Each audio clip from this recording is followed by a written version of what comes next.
Assalamualaikum warahmatullahi wabarakatuh.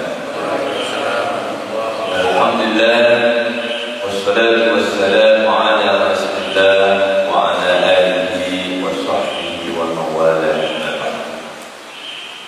Qala Allah subhanahu wa ta'ala fi kitabihil karim, a'udzu billahi minasy syaithanir rajim. Bismillahirrahmanirrahim. Qad aflaha man tazakka wa dzakara isma rabbih wa shalla. Shadaqallahul aliyyul azim. Jemaah salat subuh Masjid Al-Istiqamah yang dimuliakan Allah Subhanahu wa taala, mudah-mudahan jemaahnya menjadi orang yang istiqamah dalam beribadah kepada Allah Subhanahu wa taala. Amin ya rabbal alamin. Karena istiqomah itu adalah suatu derajat yang nilainya lebih besar daripada 1000 karamah. Al-istiqamah khairun min alfi karamah. Istiqamah itu nilainya lebih besar daripada 1000 karamah.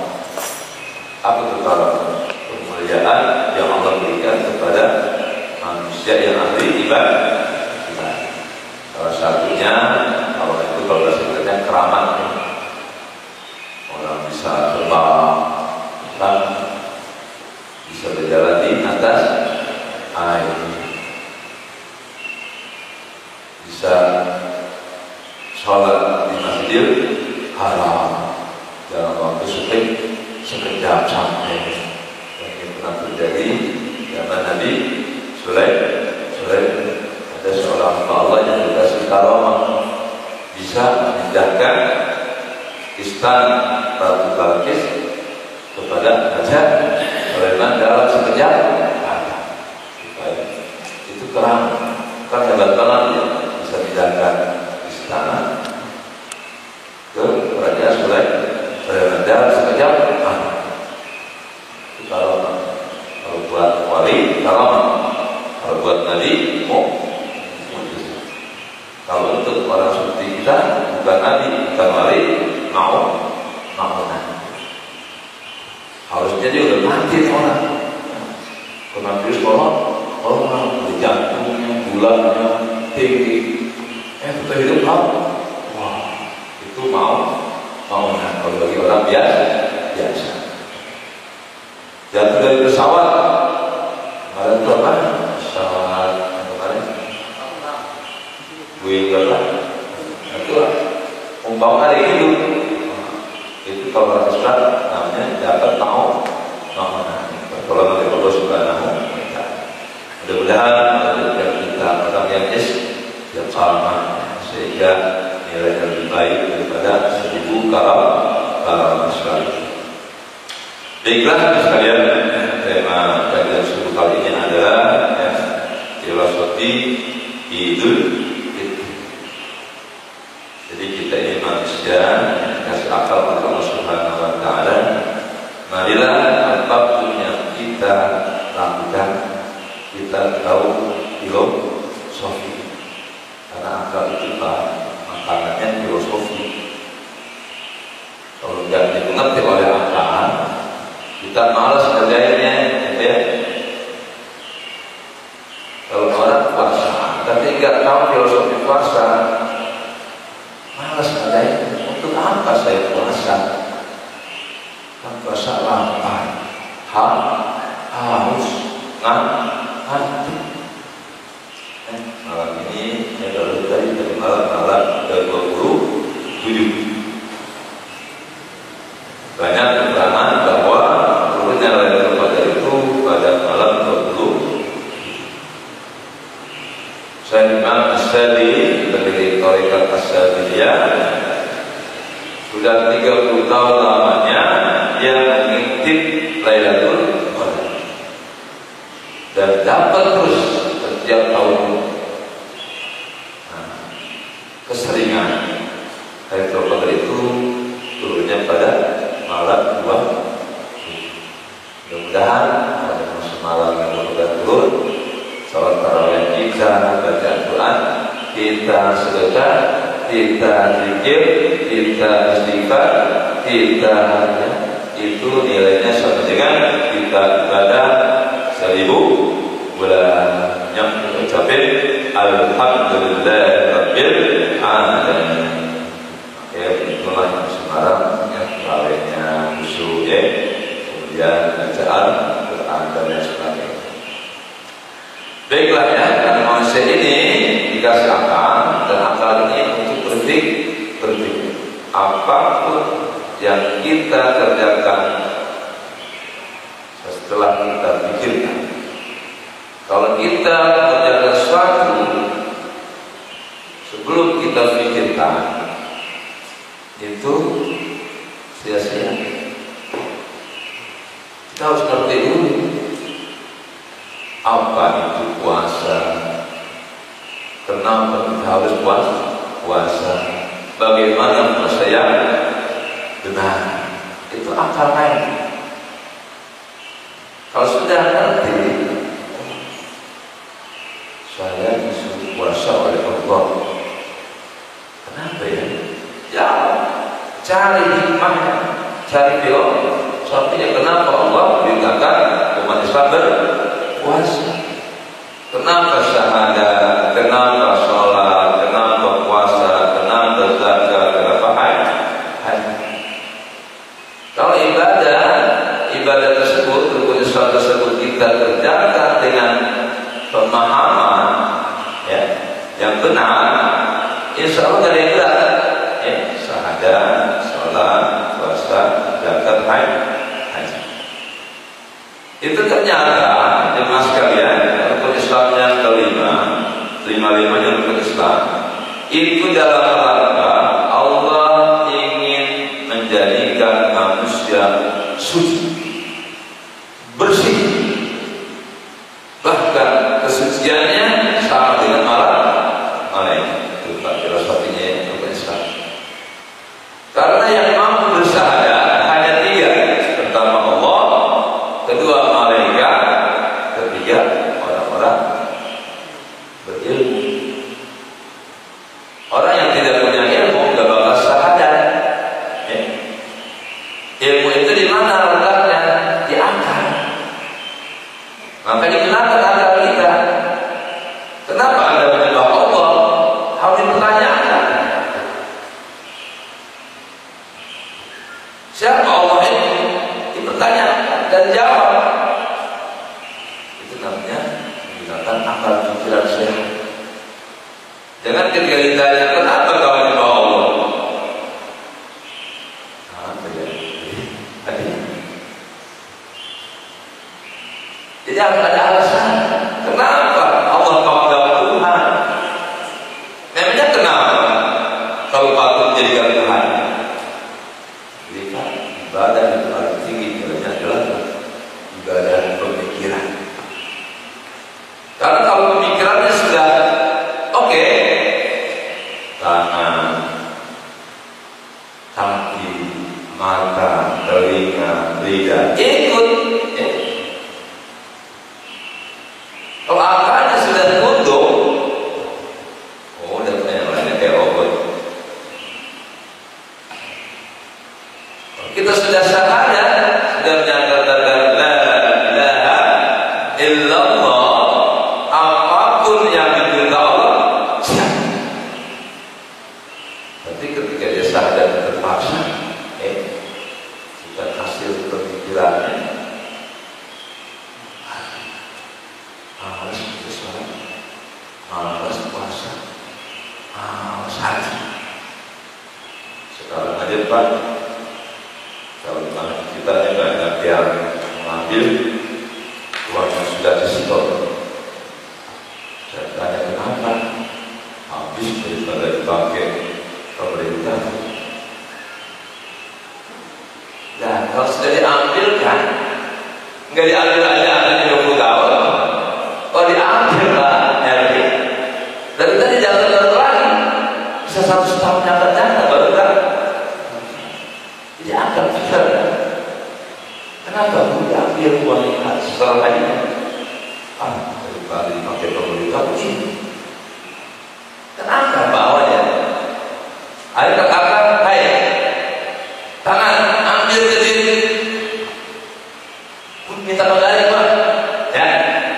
Hai kaki, jalan.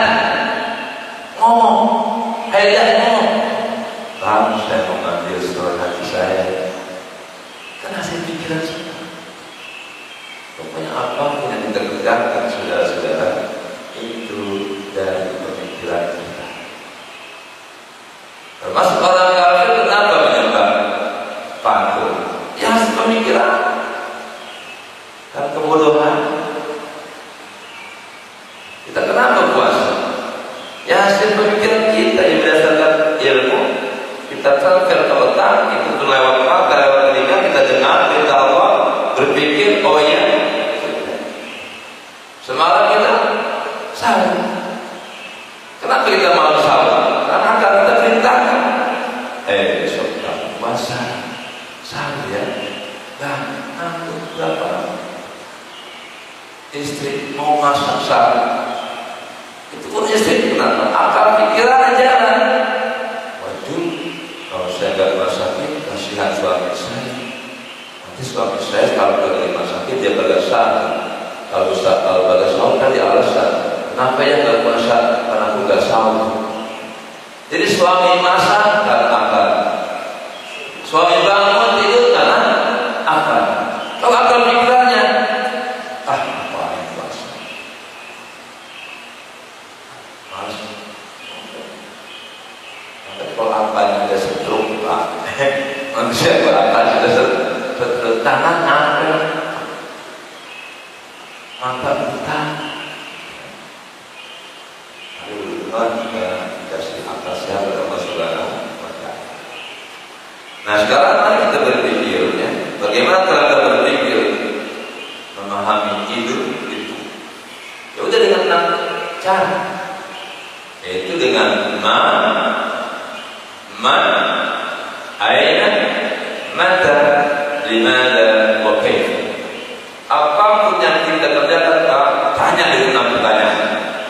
Baru nanti mengerjakannya semangat. Ma itu wa apa? Ma huwa aidul fitri. Kita kaji dulu apa pengertian idul fitri. Jangan sampai kalau kita nggak tahu arti idul fitri, sama aja idul fitri dengan hari raya kemerdekaan atau hari raya ulang tahun kemasannya sama ya kan? Ma huwa aidul fitri. Apa itu idul fitri? Limada sumiya aidul fitri? Kenapa hari raya ini dinamakan idul fitri? Jawab. Bagaimana akan bisa jawab? Baca, dengar. Akhirnya mata difungsikan, telinga difungsikan untuk memahami bahwa Idul Fitri. Hai telinga, cari info dong, apa sih itu Idul Fitri? Enggak bisa baca. Datang ke kiai, Pak Kiai, apa sih Idul Fitri itu? Jelas saja. Kalau bisa baca, maka pakai baca terang. Saya baca. Inna summiya Idul Fitri idan li'anna Allah yu'idu ila ibadihi al-farah wa surur fi yawmi Idul. Dengan mata saya bisa baca. Bapak enggak baca tapi dengar apa yang saya baca. Sama-sama dapat ilmu. Yang penting hidup ini Pak dapat informasi yang aktual adalah wahyu, yaitu Al-Quran. Maka gunakanlah telingamu, matamu untuk memahami ayat-ayat Allah agar akal kamu berfungsi. Makanya lebih banget jadi orang Islam dikasih usia sampai 80 tahun tidak pernah mendengarkan ayat-ayat Al-Quran, tidak pernah melihat ayat-ayat Al-Quran. Kalau tidak pernah melihat, tidak pernah mendengar ayat-ayat Al-Quran, bagaimana informasi itu sampai ke akal pikiran kita? Idul Fitri, artinya hari raya, hari kemenangan, hari keberuntungan, hari kebahagiaan. kebahagiaan. Kalau sudah datang Idul Fitri 1 Syawal, semua orang Islam harus bahagia. The Muslim or the Muslim must be happy. Enggak boleh ada orang Islam satupun yang enggak bahagia. Kalau sudah datang Idul, orang kayanya bahagia, orang miskinnya bahagia. Itu Idul Fitri, hari kebahagiaan buat semua umat Islam, laki-laki, perempuan, dewasa, anak-anak, pejabat, rakyat, apalagi kaya, miskin, sehat, sakit, harus bahagia semuanya di hari Idul Fitri. Kalau ada yang tidak berbahagia, berarti dia belum Idul Fitri. Makanya Allah datang membuat umat Islam di hari raya ini bahagia semuanya. Si kaya diciptakan keluarin datang, gitu ya? Ya.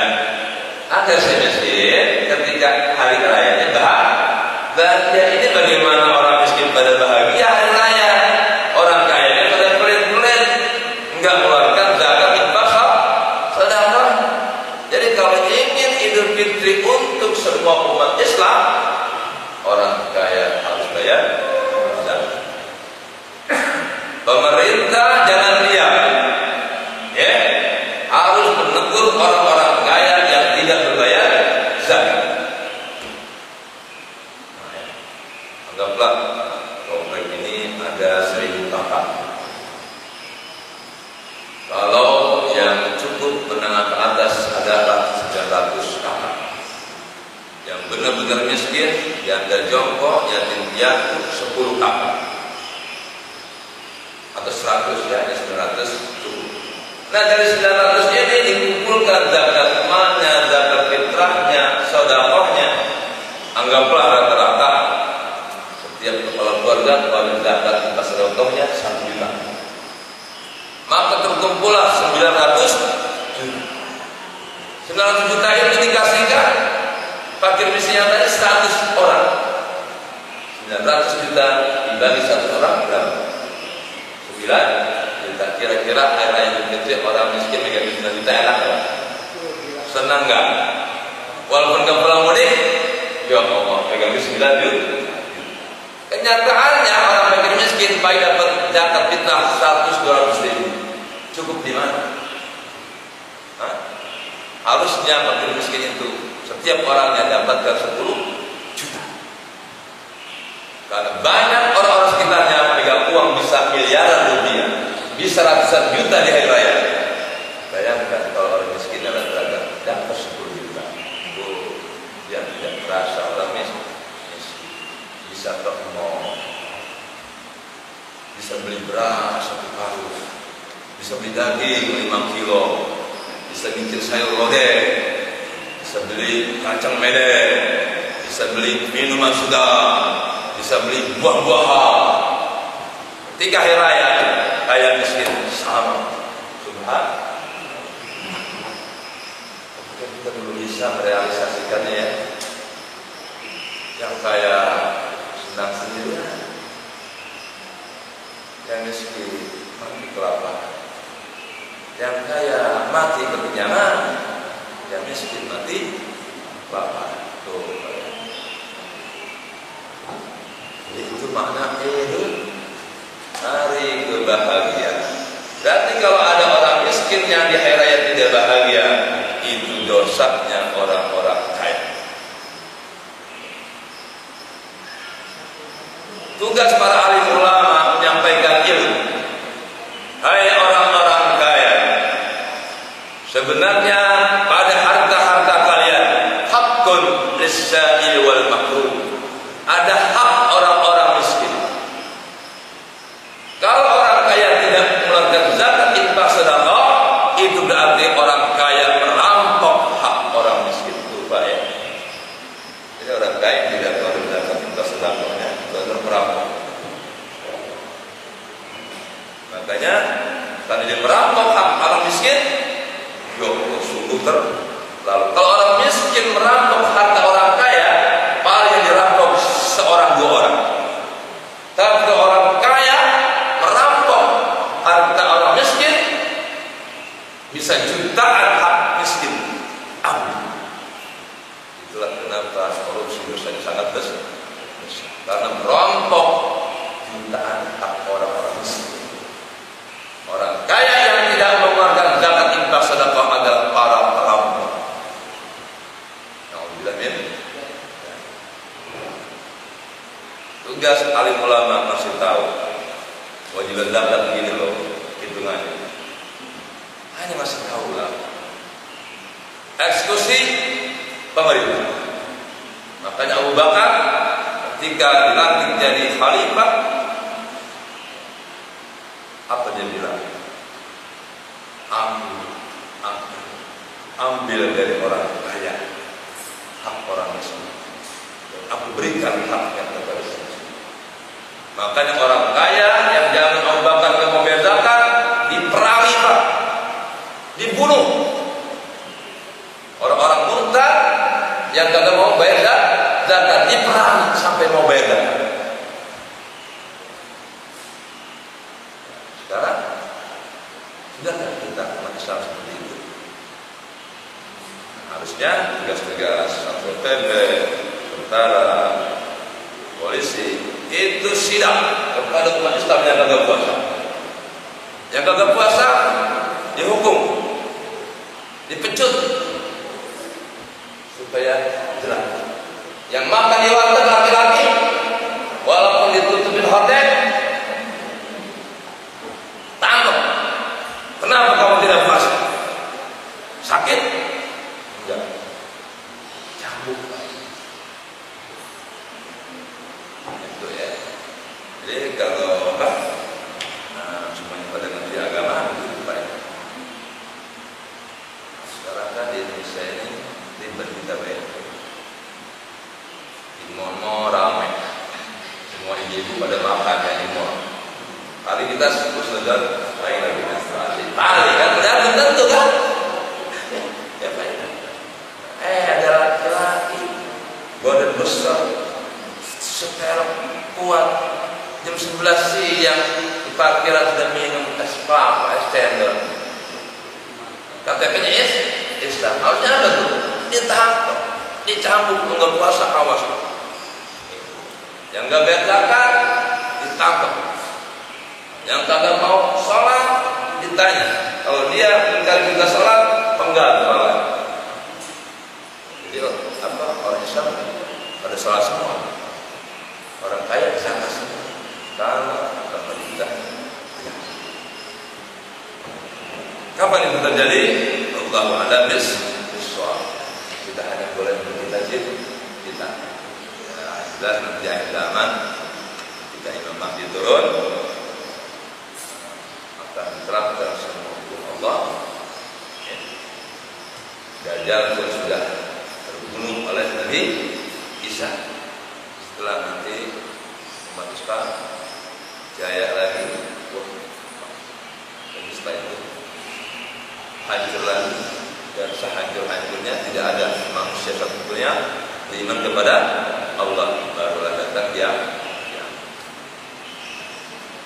Itu hikmah wa ainul fitr. Man, siapa yang berhak merayakan hari Idul Fitri? Siapa? As-shaimun was-shaimin. Yang paling berhak untuk merayakan Idul Fitri adalah orang-orang yang berpuasa. Yang kagak berpuasa mah bukan hari raya. Karena Idul Fitri salah satu pengertian dari sigasa ini kembali, fitri makan pagi. Jadi hari raya Idul Fitri adalah kita kompak bareng-bareng makan pagi. Yang asalnya kagak boleh di siang hari makan, diperbolehkan kembali. Itulah kebahagiaan. Ada buat tahallul. Dalam haji namanya tahallul. Kita ikhlaskan labbaik Allahumma hajjan atau labbaik Allahumma umratan. Kalau sudah niat ihram, banyak larangan ihramnya. Enggak boleh ini, enggak boleh ini. Sama ketika sudah sahur, kita niat malam kan, itu ihramnya ihram puasa. Nawaitu shaumagan an adai syahr Ramadan hadis sanati lillahi ta'ala. Makannya asalnya boleh, kalau sudah niat kagak boleh. Kita sudah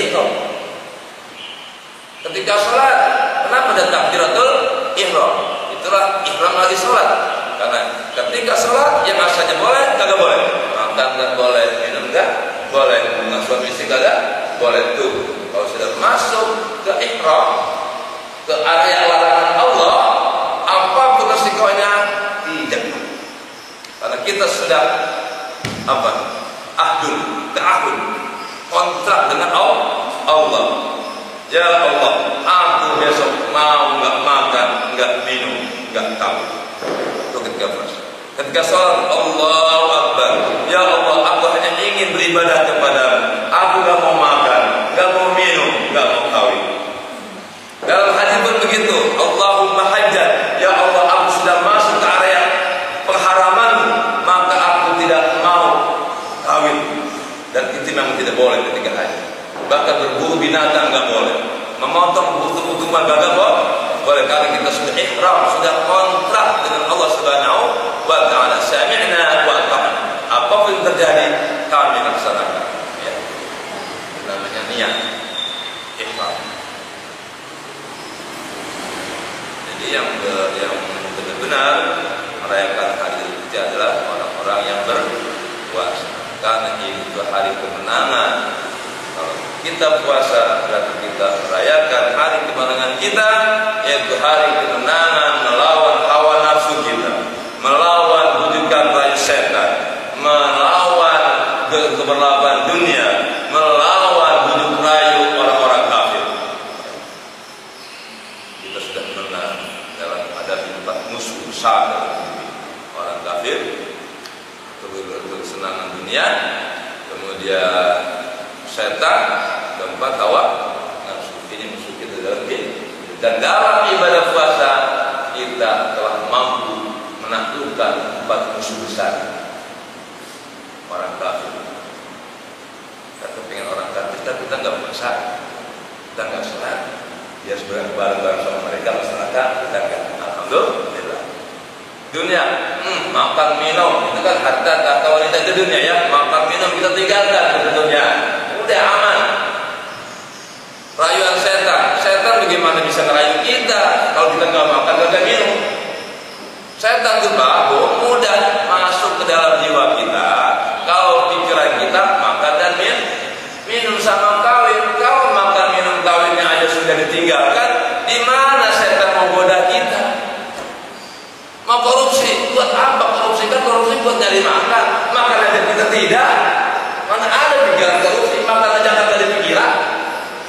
Coba, ya Allah, benar Pak puasa ini dahsyat sekali. Itu musuh kita hawa nafsu.